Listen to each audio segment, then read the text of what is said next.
આસોજ ગામના અનુસૂચિત જાતિનો હોલ બનાવવા માટે સરકાર તરફથી ₹30 લાખની ગ્રાન્ટ આપવામાં આવી છે। જે ગ્રાન્ટને આસોજ ગામના રહેવાસી સુરેશભાઈ મણીલાલભાઈ મકવાણા તે તાલુકા પંચાયત સદસ્ય છે તે તેમની સત્તાનો દુરુપયોગ કરીને તેમના ઘરની બાજુમાં જ ખોટી જગ્યાએ ગ્રાન્ટનો ઉપયોગ કર્યો છે, જેને લઈને આસોજ ગામના સ્થાનિક લોકોએ જિલ્લા કલેક્ટરને આવેદનપત્ર આપીને રજૂઆત કરી। આસોદ તાલુકા પંચાયત સદસ્ય અગાઉ પણ તેમની જગ્યાએ ₹8 લાખમાં ગ્રાન્ટ ખોટી જગ્યાએ વાપરીને સરકારની ખોટી જગ્યાએ પૈસા વાપર્યા છે અને હાલમાં જે ₹30 લાખ સરકાર તરફથી આવ્યા છે તે પણ ખોટી જગ્યાએ વાપરે તેવું લોકોને લાગે છે, પરંતુ આ માથાભારે વ્યક્તિ હોય તેવી દ્વારા લોકોને મારઝૂડની ધમકી આપીને સદર હોલ તેની જગ્યાથી દુરુપયોગ કરી રહ્યા છે। ગામના વિકાસ માટે ફાળવેલ ગ્રાન્ટનો દુરુપયોગ કરવામાં આવી રહ્યો છે। આ કામ કરવા માટેની ખોટી લોકોને એટ્રોસિટીની ધમકી આપીને ગ્રામ તથા પ્રથમ નાગરિક એવા સરપંચને તથા તેમની બોડીને ખોટી રીતે ધમકી આપી પંચાયત ઉપર હુમલો કરવામાં આવ્યો હતો અને ગામના તલાટી કમ મંત્રી ઉપર પણ તેઓએ હુમલો કર્યો હતો અને સ્થાનિક લોકોએ રજૂઆત કરતા મારી નાખવાની ધમકી અને ગામમાંથી બહાર કાઢી નાખવાની પણ ધમકી આપી હતી। સાથે એક પરિવારના મહિલાનો હાથ ફ્રેક્ચર કરી દીધો હતો અને આસોદ ગામના એક પરિવારને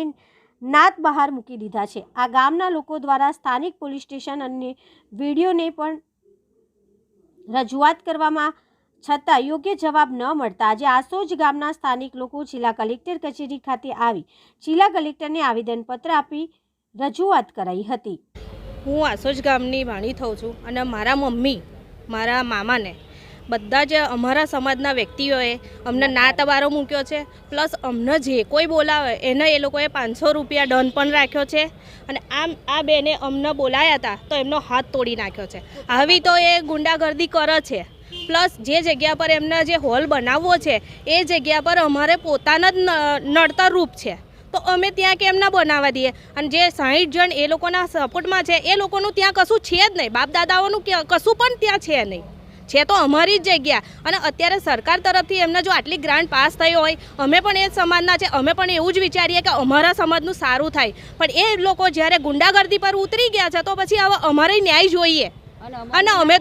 અમે તો નાતબારો મૂક્યો છે। પ્લસ બીજી વાત કે અમારા માટે કેમ એ લોકો આવું કરે છે,